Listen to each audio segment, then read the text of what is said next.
and taught with what I know to be an authentic, age-appropriate inquiry stance, where children are encouraged to be independent thinkers, questioners, and drivers of their own learning. Because that's how I want to be, and what I would want for my own children. I don't want my own children sitting like potatoes and having stuff that might not even be relevant to them just shoved down their throats, which they will never remember anyway.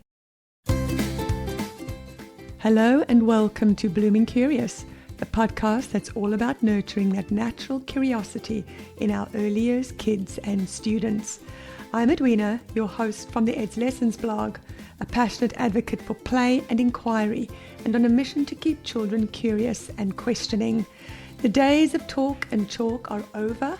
We're diving into the world of integrated, inquiry and nature-based learning and exploring the strategies that create lifelong learners. So if you're a classroom or homeschool educator or even a curious parent, then this is the place for you. Today, I thought I would share why and how I started implementing inquiry-based learning in my own teaching practice. When I first became a high school teacher back in the late 80s, at the ripe old age of 24, I knew nothing. I don't think I was inspirational or particularly memorable. I became a teacher because that was the only way I could get an education. Back in those days in South Africa, the government gave bursaries to those who wanted to teach. So that's what I did, because I knew that the only way out of a potential life of financial struggle would be to get an education. I only stayed for 3 years though. The pay was pitiful, and because I was a woman, I earned less than my male counterparts. It annoyed me that I worked harder than most, and yet I earned less. So I left. Fast forward 20 years after working in financial services, marketing, being a freelance food photographer. Yes, my photographs appeared in magazines. I photographed a cookbook for a client and even products for some quite famous clients, and had a family. And suddenly I found myself with an opportunity to teach kindergarten at my children's international school in Dubai, where we were living. And I loved teaching those kids. I remember teaching a class of 24, I think, which I had about 18 different nationalities, as well as children who couldn't speak a word of English. And as a bilingual person myself, I knew that just because a child doesn't speak a word of English doesn't mean that they have a learning disability. I get really worked up when I hear teachers judging kids that are ESL, English Second Language learners, because I know that within 6 months those kids are speaking. There's nothing lacking in them intellectually just because they can't speak English just yet.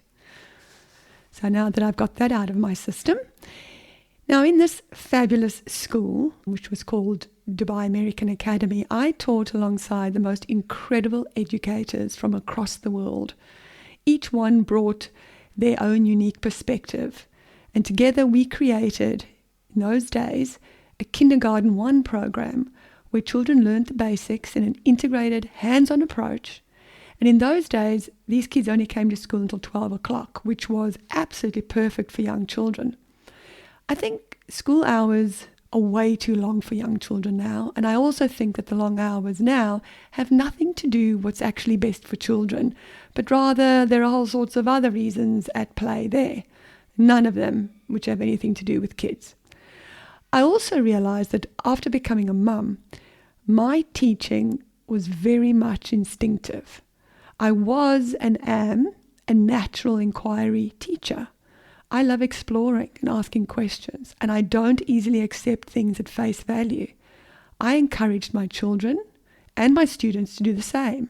That's just how I roll. When we decided to immigrate to Australia, I knew that if I wanted to continue teaching in early childhood, I would have to retrain. So I enrolled as a mature age student at the ripe old age, this time, of 48. Can you imagine?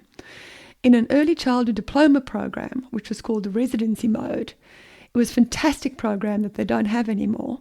But what it did was it meant that you were assigned to 2 schools, each for half the year, 6 months, 6 months, where you taught alongside your mentor teacher for 2 days a week and then spent 2 days working on assignments and 1 day at uni and lectures and workshops, plus, of course, the full-time 6 weeks prac at the school. And it was during this year when I discovered who I really was as a teacher. Having spent the first 6 months with a mentor who was hands-on, got kids involved, worked with manipulatives, went outside to learn concepts hands-on, and rotated activities in small groups, kids were happy, and it suited my natural inquiry style. The second half I spent at a direct instruction school. This is where teachers taught from a script, mostly whole class teaching, very structured, and they used behavioral methods that didn't sit right with me. Kids were subdued. This school was driven by one thing, and that was NAPLAN results. Now, NAPLAN is the National Assessment Program here in Australia, where students in years 3, 5, 7, and 9 are assessed in literacy and numeracy in a series of tests which focus on basic skills. Now, we all know that direct teaching does give you better results in the short term, but it does not allow for creativity, individuality, or critical thinking. And I did, however, learn how to be a really good explicit instruction teacher, and I knew what to look for in the type of school I wanted to work in. 37 applications and 1 interview later, I found myself in the school where I am still employed. Although I am on long service leave this year, as those of you that have been following me know. But what was so apparent to me right from the start, just as it had been in Dubai, is that all children are the same. They want to play, be with their friends, have fun, and explore on their own, and feel safe and supported. And so that's what I tried to implement. And of course, it didn't take me long to know that I actually needed more. So I went back to my Kath Murdoch books, and I also spotted online a 6-day course with the nature pedagogy queen, Claire Warden, and taught with what I know to be an authentic, age-appropriate inquiry stance, where children are encouraged to be independent thinkers, questioners, and drivers of their own learning. Because that's how I want to be, and what I would want for my own children. I don't want my own children sitting like potatoes and having stuff that might not even be relevant to them just shoved down their throats, which they will never remember anyway. I see our role as educators, as facilitators. Yes, I still am a big proponent of explicit instruction for literacy and numeracy, because kids don't know what they don't know. But alongside that, I believe children need to be given the opportunity to explore for themselves, to ask questions, to look for answers, and to produce products that are unique and individual to them, not the dreaded 25 identical yellow ducks hanging off a washing line we see so often in classrooms, which show no individuality at all. To be an inquiry educator is a way of thinking. It's a mindset. And yes, some of us have that mindset naturally built in. But just because that mindset was schooled and possibly parented out of you doesn't mean you cannot get it back. It just takes some self-awareness and a little bit of reflection and honesty on your part, and a desire to be different, a desire to change the way you do things, for that innate curiosity to return to you. I cannot condone education where kids are sitting dead quiet, following instructions to the letter, and having their own personalities and uniqueness schooled out of them. As educators, we must do better than that. We talk about educating the whole child, but I think many don't walk the talk. Without inquiry-based learning, there simply cannot be a whole child learning experience. We're fooling ourselves and parents if this is what we're advocating, but it's not happening in classrooms. So inquiry starts with your mindset. It's about asking yourself some hard questions. How can I teach this in a way that resonates with children and their natural love for play and learning? That was my starting point. And the answer was inquiry-based learning. And inquiry didn't make my job harder. It made it more interesting and more enjoyable. I still taught my daily, systematic, explicit literacy session in the morning, followed by the group activities, some of which were independent and others directed by myself or my education assistant. But those activities were set up so that children could explore, answer a question, and work collaboratively alongside their peers. Let me give you a little example. So let's say you're teaching children to write a descriptive sentence. And you get a child, and this child has written a simple sentence. What do? Do you correct the sentence for the child? Or do you ask that child how he or she can come up with a sentence that is more descriptive? If you chose the second option, well, that's what an inquiry teacher would do. Perhaps you'll give the child some guidelines as to where in the sentence they need to think about adding words or use a more descriptive word. Or you'll send them to a word wall to look for a more descriptive word to use. But you wouldn't just correct the sentence for them. You want them to do the thinking. The students need to do the work, not you. Let's take another example in maths, or math as the Americans say. Let's say you want students to show all the different ways to make 12. Would you give them a worksheet with missing numbers that they just have to fill in? Or would you give them an activity where on the mat, on a large sheet of paper, in small groups and with manipulatives, they can work together to come up with as many ways as possible to make 12. And of course, you aren't just going to leave them. You're going to check. See who needs scaffolding, who needs a more difficult number, and you're going to handle any errors and misconceptions right there. So that's just one part of inquiry. It's that natural questioning we do. And before you know it, the students start questioning too. Now here's the next part. I soon realized that kids don't enjoy having their flow interrupted. So I planned 2 consecutive days a week where we were going to do what I called investigation time. I was still doing explicit teaching, modeling, using my talk for writing to teach writing, my guided reading, where if you've listened to some of my previous episodes, you would have heard that I always link to my science or humanities and social studies curriculum to my literacy and guided reading, because for me, that's the only way to get through the curriculum. My learning intentions were always up and displayed for all the children to see. And when I first started with investigation, what I wanted was to teach investigation and critical thinking skills to the students. So I would use a whole class example of, say, we were learning about life cycles. I would choose, for example, the darkling beetle. And by the way, mealworms are the larvae of the darkling beetle. And I would be teaching report writing in my English sessions. So then on these investigation days, the children could choose their own animal or plant and then use the skills I was teaching them in the English lessons and at the beginning of the investigation session and apply that to their own independent projects. Children could also do whatever other projects they wanted to, as long as it aligned with one of our learning intentions. I'll tell you a quick story. I had a new student come into my class from another school, really bright little spark. He's in year 7 now, lovely boy. He had an interest in the flu virus. This was before COVID, by the way.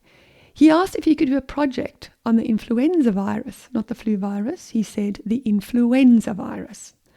I asked, does it meet one of our learning intentions? He said, I'll be back. A few minutes later, he returned saying, well, yes, it links to our health because he was going to show how we could keep ourselves healthy from the flu virus. I said, fabulous, go for it. Well, this project by a year 2 kid blew me away.